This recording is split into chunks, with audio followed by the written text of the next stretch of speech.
Welcome back. Today we're going to work together to make a frog sitting on a lily pad. I don't know about you, but I think he would go pretty well with those Monet water lily paintings that we made together last time. If you want, after you watch this video, you can make a small one that you could even cut out and glue and put on top of your water lily painting. Or I think he would make a pretty good masterpiece just on his own. I'm going to give you step-by-step directions that you can follow along. Remember, at any point you can always pause the video as you're drawing along with me.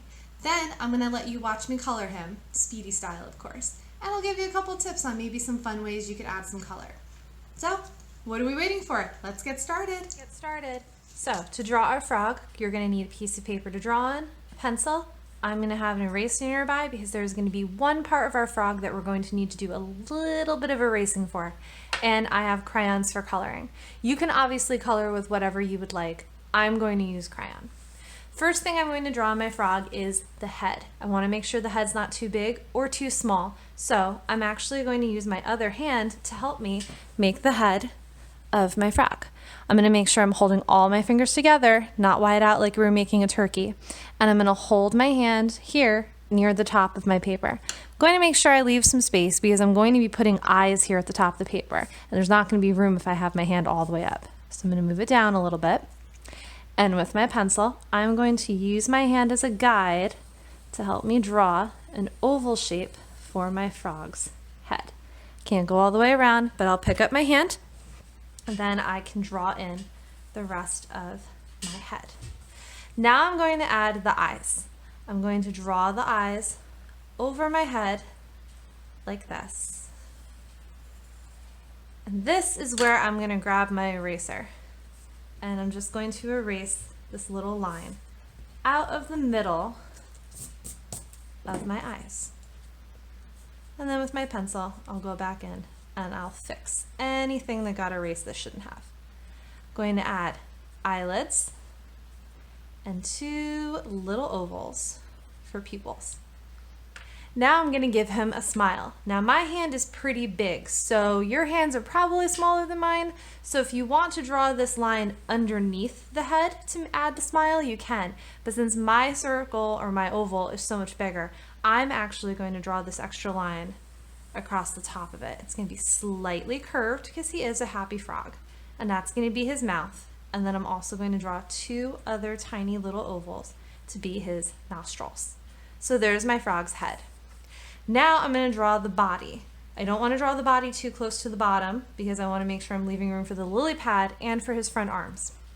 I'm going to draw a U shape that goes underneath my frog and comes back up.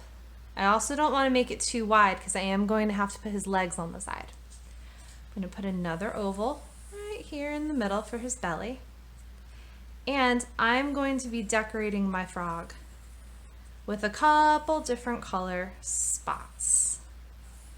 So I'm going to add those spots in while I'm busy working on this part of his body. Now I'm going to add his front arms. His front arms are going to be right here down in front because when frogs are usually squatting, if we were to squat like a frog, we would put our hands in front of us and we would have our legs on the side with our knees up in a squat position. So to draw his legs, to make sure I don't give him too many toes, I'm actually going to count as I'm drawing. So for example, 1, 2, 3, 4, 5, 6. That's one arm. Let's try again with the other one. 1, 2, 3, 4, 5, 6. If you need to count out loud while you're drawing, go right ahead. Sometimes that helps me too. Now I'm going to do his legs on the side of his body. I'm going to do these at the same time. So when I draw something on one side, I'm going to draw the same thing on the other side.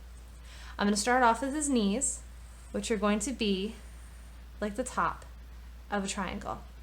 I'm going to do them over here too. And now I'm going to add his toes. I'm going to have 1, 2, 3 froggy toes just like I did on his feet, just like I did on his arms. But these are going to go a little sideways. So for example, 1, 2, 3, 4, 5, 6. Bring the line all the way into the body. Let's try it again on the other side.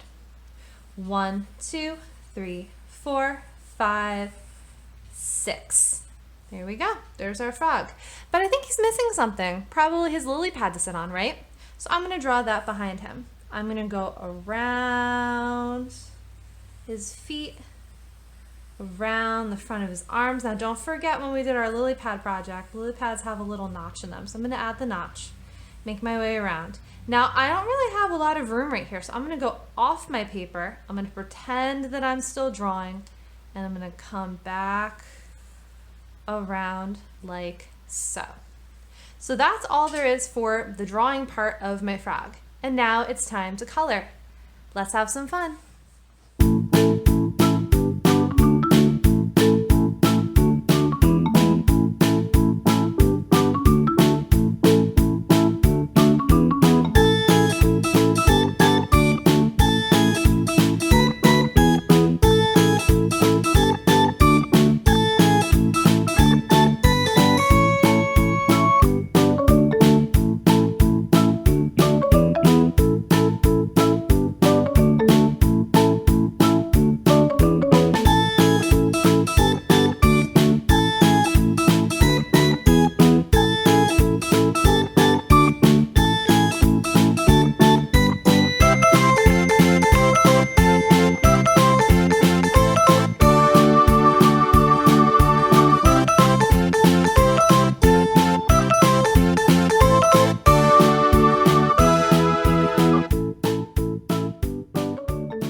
And there we go, my frog's all done. You can see I colored some blue in the background with a couple wavy lines.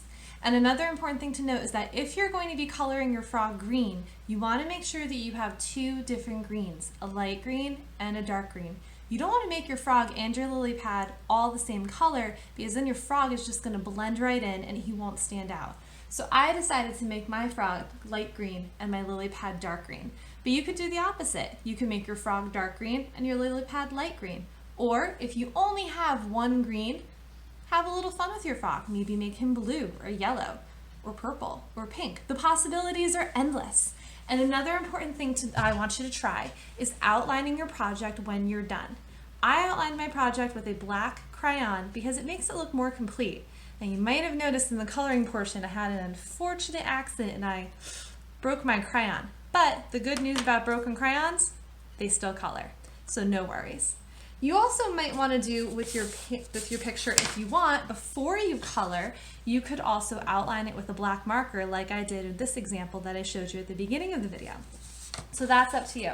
But either way, adding a black line kind of makes your picture look more complete and finished, and is a great addition to any project. And I made sure to add some water around it.